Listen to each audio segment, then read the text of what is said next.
मित्रों, गधे ने औरतों के बारे में 3 ऐसी गंदी बातें बताई जिसको जानकर आप भी कहेंगे, वाकई में यह सच है। आप भी कहेंगे कि यह बातें औरतों पर बिल्कुल सटीक बैठती हैं।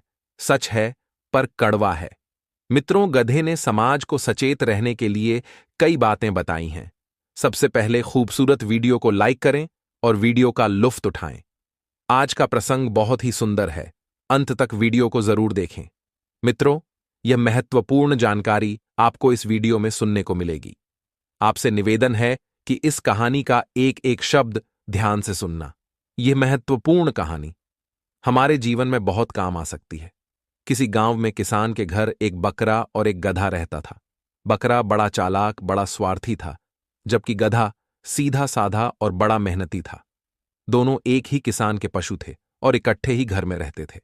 किसान गधे के पीठ पर हमेशा अनाज लादकर बाजार ले जाया करता था। बोझा ढोने का सारा काम गधे को ही करना पड़ता था। गधे का जैसा काम था, किसान उसको खाने को भी वैसा ही देता। खूब स्वादिष्ट और पौष्टिक आहार गधे को खाने को दिया जाता था और बकरे को रूखा सूखा भूसा डाल दिया करता था। क्योंकि बकरा कोई बोझ का काम तो करता नहीं था, इसलिए उसे खाने को भी वैसा ही दिया जाता था। गधे का भोजन देख देख कर बकरा दिन भर ललचाता रहता था और मन में सोचता था कि हमारा मालिक इस गधे को बहुत स्वादिष्ट चीजें खिलाता है और मुझे सिर्फ सूखा भूसा डाल देता है। मुझे कोई ऐसी तरकीब सोचनी चाहिए जो हमारा मालिक गधे की जगह स्वादिष्ट चीजें मुझे खाने को देने लगे। और ऐसा तभी हो सकता है, या तो यह गधा मर जाए, या बीमार पड़ जाए, या इस घर से चला जाए। बकरे ने ज्यादा दूर तक दिमाग नहीं दौड़ाया, सिर्फ अपने स्वार्थ भर तक ही सोच लिया। और याद रखना, बंधु जो अत्यंत लालची और स्वार्थी लोग होते हैं, छोटी बुद्धि वाले लोग होते हैं, वह हमेशा छोटा ही सोचते हैं। बकरे ने एक योजना बनाई और गधे को भड़काने की ठान ली। बकरा गधे के पास जाता है और बोला, मित्र, तुम बड़े मेहनती हो, पर तुम्हें यह नहीं लगता कि किसान तुम्हारा पूरा फायदा उठा रहा है? देखो कितना भारी बोझ डाल दिया है। अगर तुम इसी तरह मेहनत करते रहोगे तो एक दिन तुम्हारी जान चली जाएगी। बकरा बोला, अरे गधे भाई, हमारा मालिक तुमसे कितना काम लेता है। पूरे दिन तुम्हारी पीठ पर बोझा ढोता रहता है, और देखो, मार मारकर तुम्हारी पीठ पूरी सुझा डाली है। अच्छा काम क्यों नहीं करते, जिससे तुम काम से भी बच जाओ और बैठे बैठे खाने को भी मिलता रहे। गधा बोला, भैया, ऐसा कौन सा काम है जो मालिक मुझे बैठकर खिला देगा? अगर तुम्हारे दिमाग में ऐसी कोई तरकीब है तो मुझे जरूर बताओ। तब बकरा कहता है, हाँ हाँ, है ना तरकीब। तुम एक काम करना, कल जब मालिक तुम पर बोझा लादकर बाजार जाए तो तुम चलते चलते कहीं लड़खड़ा कर किसी खाई या कंध में गिर जाना और बीमार होने का नाटक करके बैठ जाना। मालिक समझेगा कि तुम बीमार हो, फिर वह अगले दिन से तुम्हें काम पर नहीं ले जाएगा और तुम्हें बैठे बैठे खाने को मिलता रहेगा। मित्रों, बकरा जानता था कि गधा अगर ऐसा करता है तो वह निश्चित ही खाई में गिरकर मर जाएगा और फिर घर में मैं ही अकेला रह जाऊंगा, और मालिक का जो प्यार अभी जो गधे पर लुटाता है वह मुझ पर लुटाने लगेगा। बकरे ने इस प्रकार से गधे के कान भर दिए। गधे ने भी सोचा कि बकरा ठीक कहता है, मुझे कल ऐसा ही करना चाहिए। उसने बकरे की बातों पर विश्वास कर लिया। उसने कहा, तुम सही कहते हो मित्र। गधे ने बकरे की सलाह मान ली। अगले दिन किसान को अपना अनाज लेकर बाजार में जाना था, और आज गधे की दुर्गति देखने के लिए बकरा भी किसान के साथ हो लिया। वह जैसे ही बीच रास्ते में पहुंचा, वह अचानक जमीन पर गिरता हुआ पास में खंडक में गिर जाता है। खंडक में गिरने के कारण गधे की कमर टूट जाती है। किसान ने उसे उठाने का बहुत प्रयास किया, मगर वह बेचारा नहीं उठ सका। किसान ने देखा कि गधा गिरा हुआ है, तो उसने सोचा कि शायद एक आध सचमुच बहुत चोटिल हो गया है और अब बोझा लेकर आगे नहीं जाया जा सकता। उसने तुरंत गधे को उठाकर किनारे किया और सारा सामान बकरे पर लाद कर लेकर चलने लगा। अब बकरे को भारी बोझ उठाकर बाजार जाना पड़ा। वह पछताता रहा था कि उसने ऐसी अक्ल गधे को क्यों बताई।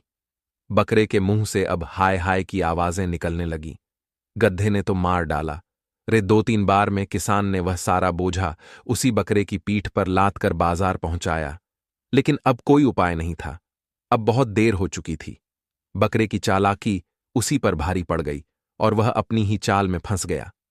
अब अगले दिन किसान ने अपने गधे को ठीक कराने के लिए डॉक्टर को बुलाया। डॉक्टर ने किसान को बताया कि आपके गधे की कमर तो ठीक हो जाएगी, लेकिन इसके लिए बकरे की चर्बी से मालिश करनी पड़ेगी। किसान ने कहा, इसकी आप चिंता मत करो, मेरा गधा बहुत काम का है, उसके बिना मेरा सारा काम चौपट पड़ा है।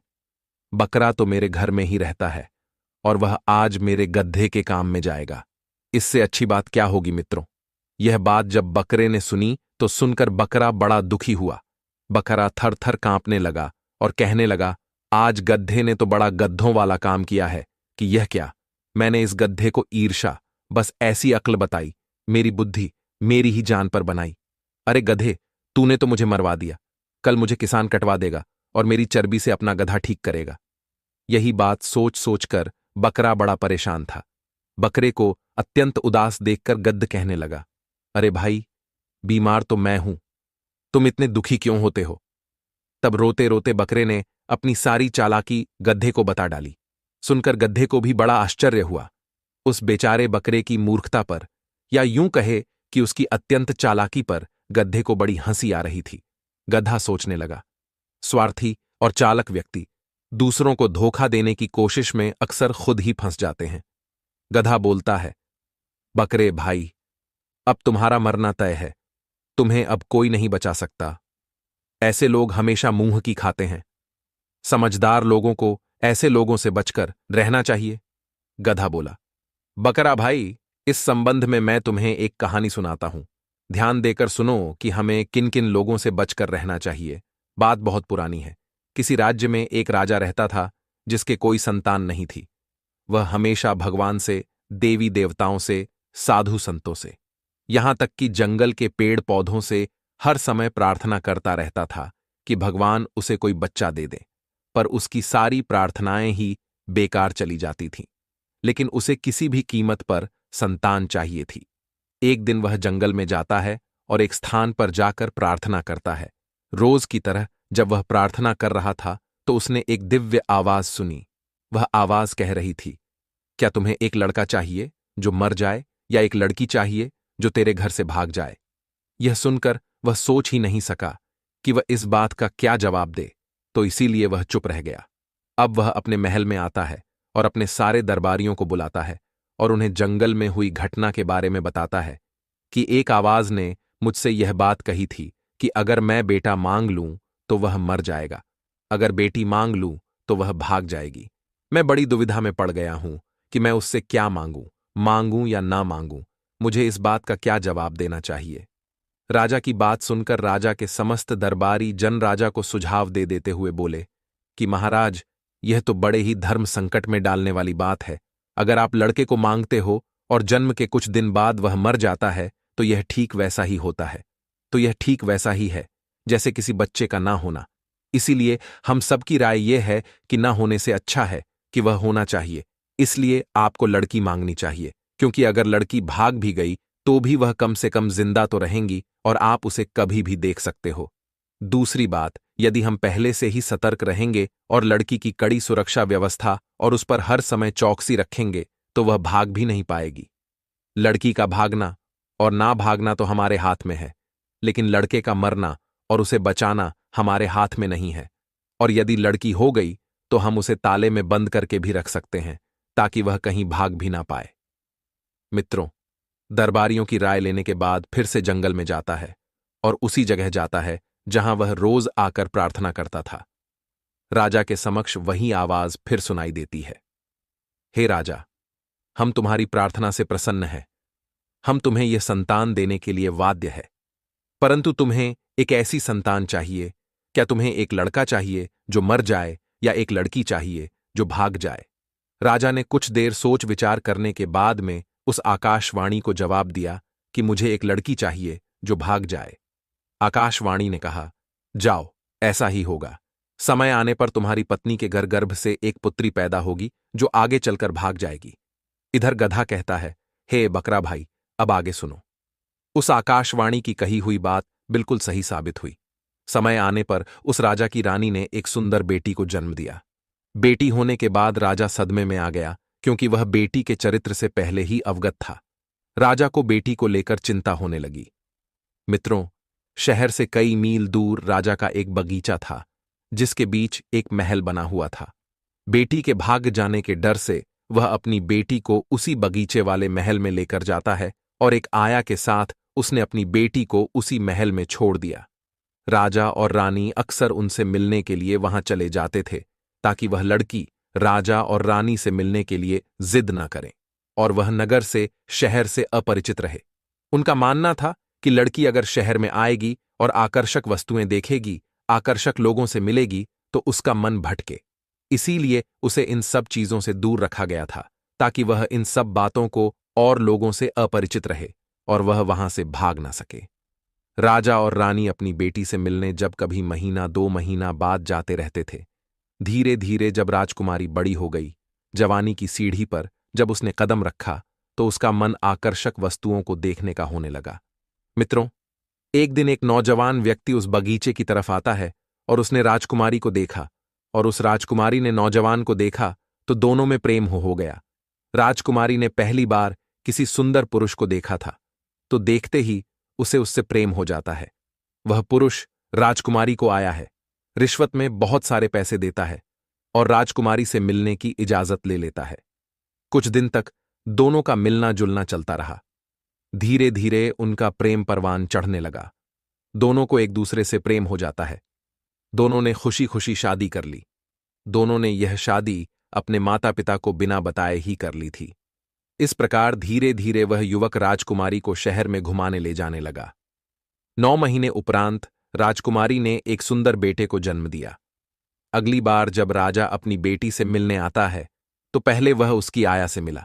उसने उससे पूछा कि उसकी बेटी कैसी है। आया बोली, बहुत अच्छी है। आप विश्वास नहीं करेंगे कि उसमें अभी अभी एक बेटे को जन्म दिया है। यह खबर मैं आपको भिजवाने ही वाली थी।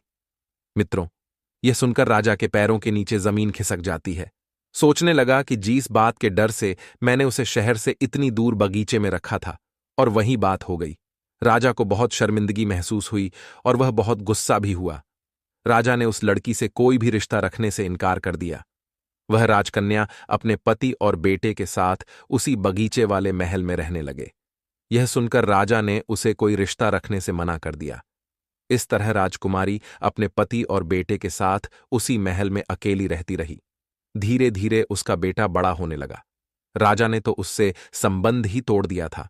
ना तो वह कभी बगीचे में आता था और ना कभी अपनी बेटी और नाती को अपने घर बुलाता था। धीरे धीरे जब वह राजकुमारी का पुत्र 15 साल का हो जाता है, उसके बाद भी उसके बेटे ने कभी अपने नाना को नहीं देखा था, क्योंकि राजा ने अपनी बेटी और उसके बेटे से मिलने से इनकार कर रखा था। राजकुमारी का जो पति था, उस पर भी राजा ने बगीचे में आने पर पाबंदी लगा रखी थी। एक दिन राजकुमारी के पुत्र ने अपनी मां से कहा, मां, मैं अपने नाना से मिलना चाहता हूं। उसकी मां ने कहा, हां बेटी, क्यों नहीं जाओ, तुम उनके महल में चले जाओ और उनसे मिलाओ। तुम्हारे नाना इसी शहर में रहते हैं। मेरे साथ साथ वह तुमसे भी नफरत करते हैं। शायद उनका मन बदल जाए। गधा बोला, हे भाई बकरे।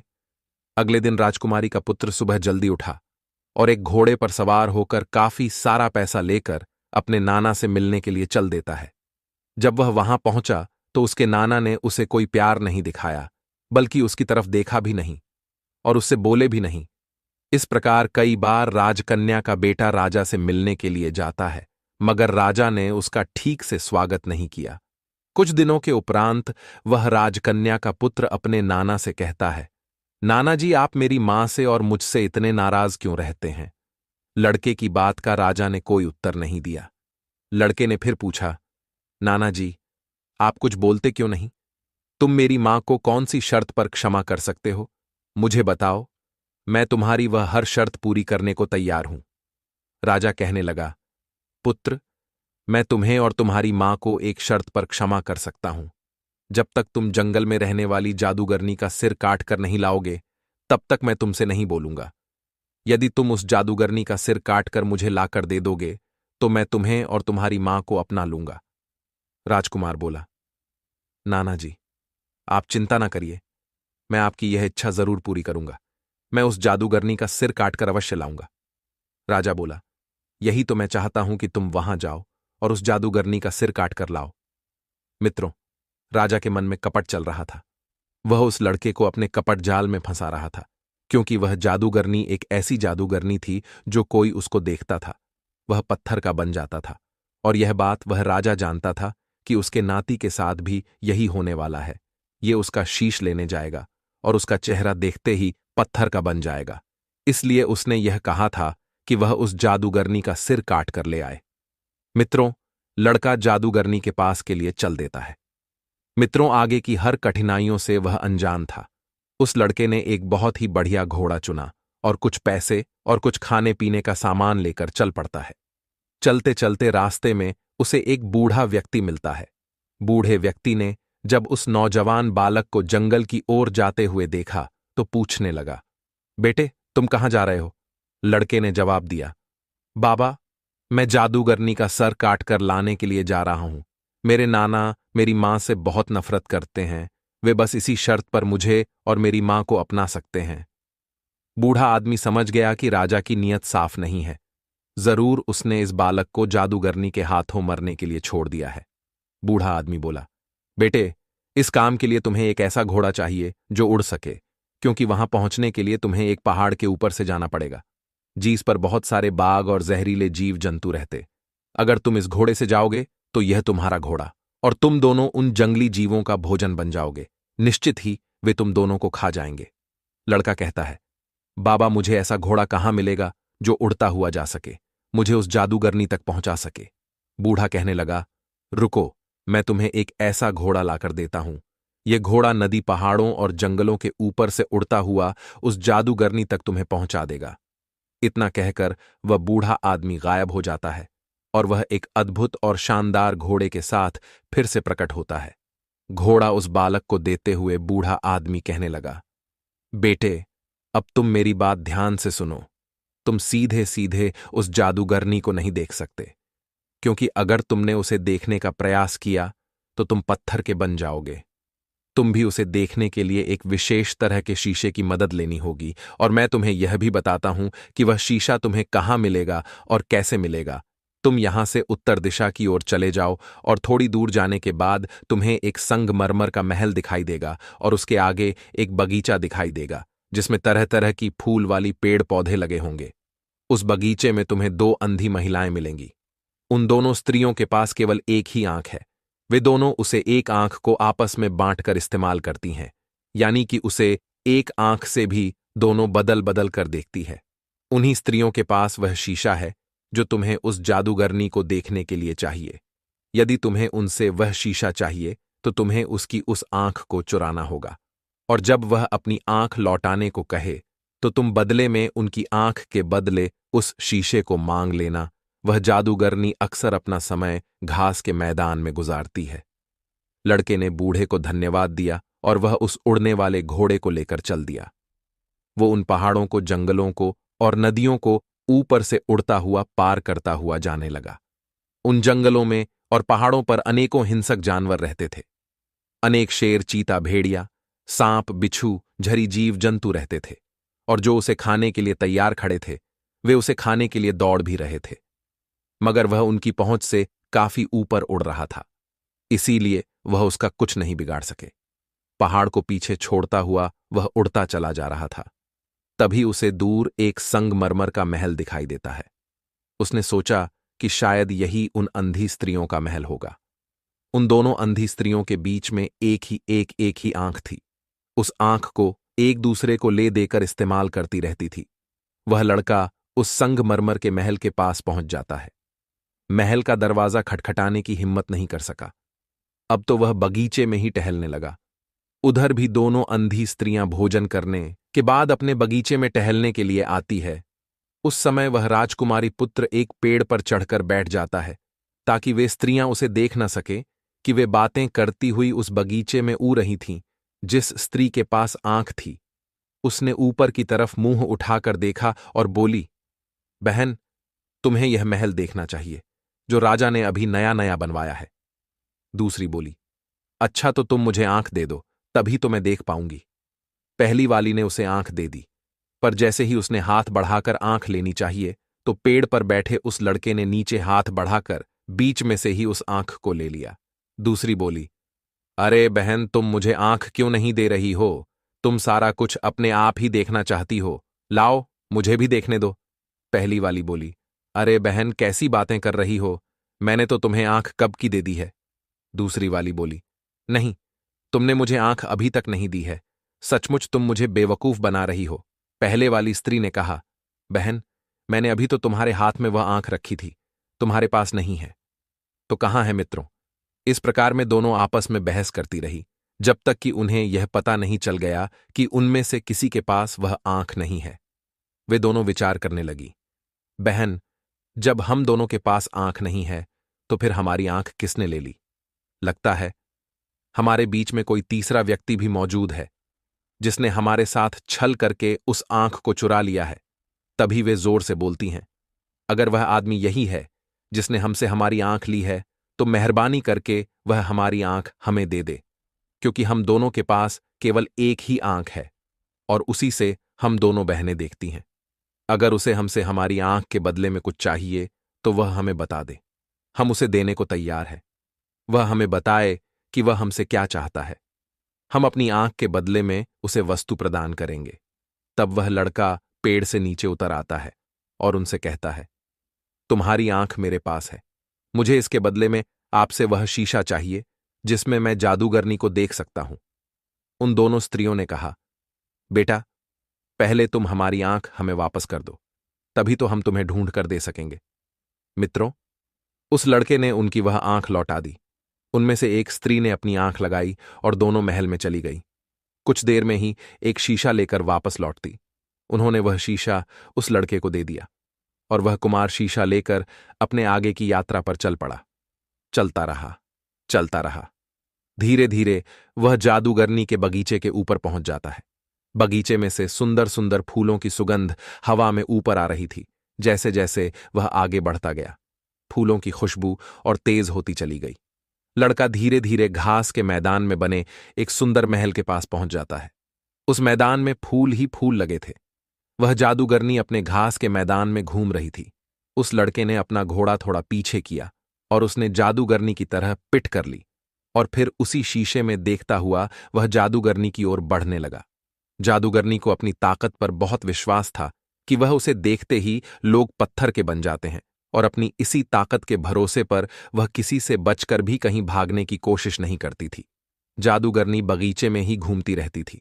लड़का उसे शीशे में देखते हुए उसके पास तक पहुंच जाता है और अपनी तलवार घुमाकर चलाते हुए उसका सिर काट लेता है। उसके सिर से थोड़ा सा खून निकला, जो जमीन पर गिरते ही सांपों के रूप में बदल गया। उस लड़के ने शीशे में देखते हुए वह सिर एक थैली में रख लिया और उड़न घोड़े पर बैठकर आकाश में उड़ गया। उड़ते उड़ते वह एक बंदरगाह पर पहुंचा, जो समुद्र किनारे बना हुआ था। समुद्र के किनारे वो लड़का जाता है तो वहां उसे एक सुंदर सी लड़की काले कपड़े पहने दिखाई देती है। वो लड़की वहां खड़ी होकर रो रही थी। उसने उस लड़के को देखा तो वह लड़की चिल्लाने लगी, चले जाओ, यहां से चले जाओ। यहां अगर अजगर आ गया तो वह तुम्हें भी खा जाएगा। वह रोज एक जिंदा आदमी को खाता है। आज मेरी बारी है, इसलिए मैं यहां उसका इंतजार कर रही हूं, पर तुम यहां से चले जाओ। तुम कौन हो? लड़के ने उसे धीरज बनाया। देखो, तुम घबराओ नहीं, मैं तुम्हें उस अजगर से बचा। नगा, लड़की रोते रोते बोली, यह नामुमकिन है। उस विशाल से अजगर को मारना बहुत कठिन काम है।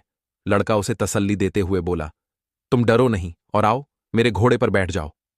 इतना कहकर लड़के ने लड़की को अपने घोड़े पर बैठा लिया। उसी समय पानी में छपाक सी आवाज सुनाई देती है। वह आवाज उसी अजगर की थी जो समुद्र से बाहर निकलकर उसे खाने वाला था। तो लड़के ने लड़की से अपनी आंख बंद करने के लिए कहा और उसने भी अपनी आंखें बंद करके थैले में से उसी जादूगरनी का सिर निकाला लिया। उधर अजगर ने पानी में से अपना सिर बाहर निकाला तो उसे जादूगरनी का वह सर दिखाई दिया। सर देखते ही वह अजगर तुरंत पत्थर का बन गया और समुद्र की तने में डूब गया। वह लड़की एक राजा की बेटी थी, तो लड़की को अजगर से बचाकर वह राजकुमार उसके माता पिता के पास ले जाता है। राजा और रानी दोनों ही अपनी बेटी को जिंदा और सही सलामत देखकर बहुत खुश होते हैं। इसके बदले में राजा ने अपनी बेटी की शादी उस लड़के से कर दी और वह लड़का कुछ दिन उनके पास रहा। उसके बाद वह लड़का राजकुमारी को साथ लेकर अपने राज्य के लिए लौट आता है और कहा, मैं खुद ही अपने राज्य का राजा हूं और उसे वापस लौटना है। राजकुमारी को लेकर वह अपने नाना के पास पहुंचा। राजा अपने नाती को जिंदा वापस आया देखकर बड़ा आश्चर्यचकित होता है और साथ ही कुछ दुखी भी होता है। लड़का बोला, नाना जी, आप यही चाहते थे न कि मैं जाऊं और जादूगरनी का सिर काट कर ले आऊं। तो देखिए, मैं उसका सिर काट कर ले आया हूं। इतना कहकर उसने अपनी आंखें बंद करके जादूगरनी का सिर थैले से निकाला और राजा के सामने कर दिया। जैसे ही राजा ने उसका सिर देखा तो वह राजा पत्थर का बन जाता है। मित्रों, इसे उसकी करनी का दंड मिल जाता है। उसके बाद लड़का अपने माता पिता के पास वापस चला जाता है। बाहर से उन सबको लेकर वह अपने नाना के राज्य में लौटता है और अपने नाना के बाद वह लड़का वहां का राजा बन जाता है। उस राजकुमारी से उसकी शादी हो गई थी और वह खुशी खुशी उसी नगर में रहने लगी। मित्रों, इस कहानी में सीखने वाली बात यह है कि ऐसे 4 प्रकार के लोग जो आपके सामने आपके भले बनने का दिखावा करते हैं, लेकिन भीतर से आपको नष्ट करने का षड्यंत्र रचते रहते हैं, उन लोगों से बहुत ही सावधान रहने की जरूरत है, क्योंकि वह लोग मुंह के मीठे और मन के बहुत कड़वे होते हैं। उनके मुख में अमृत और हृदय में हलाहल होता है। ऐसे लोगों को पहचानना बहुत मुश्किल होता है, जो आपके साथ रहकर आपका नुकसान करते रहते हैं। अब सवाल यह है कि उन्हें कैसे पहचानें। तो मित्रों, एक गधे ने उनकी कुछ पहचान बताई है। नंबर 1, ईर्ष्यालु व्यक्ति, जो लोग आपके अच्छे काम हैं, सफलता और गुणों से जलते हैं और सामने से आपके मित्र होने का नाटक करते हैं। वे आपको हानि पहुंचाने के लिए गुप्त रूप से योजना बनाते हैं और आपके समूह आपके गुण गाते रहते हैं। ऐसी दमोही चेहरे वालों से सदैव सावधान रहना चाहिए। नंबर 2, मतलबी मौका परस्त लोगों से। ऐसे लोग केवल अपने लाभ के लिए आपके साथ होते हैं। वे तब तक आपके पक्ष में रहते हैं जब तक उन्हें आपसे कोई फायदा मिलता है, लेकिन मौका मिलते ही आपको नुकसान पहुंचाने में भी वे पीछे नहीं हटते। नंबर 3, ऐसे व्यक्ति जो आपकी तरक्की से, आपके हुनर से जलता हो। यह लोग अंदर से आपको पसंद नहीं करते और आपके ऊपर तो नकारात्मक भावना रखते हैं। हालांकि सामने से वह आपके हिताशी होने का नाटक करते हैं, परंतु उनका असली दोष आपको गिराना या कमजोर करना होता है। ऐसे लोगों से सदैव सावधान रहना होगा और उनके इरादों को समझना बहुत ही महत्वपूर्ण है। चौथे प्रकार के लोग वे हो सकते हैं जो आपके सामने स्वयं को लज्जित या शर्मिंदा महसूस करते हैं, या आप उनके किसी ऐसे राज्य से वाकिफ होते हैं जो उन्हें कमजोर, बदनाम या पराजित कर सकता है। यह लोग इस कारण आपसे भयभीत होते हैं और अपने भीतर असुरक्षा का भाव रखते हैं।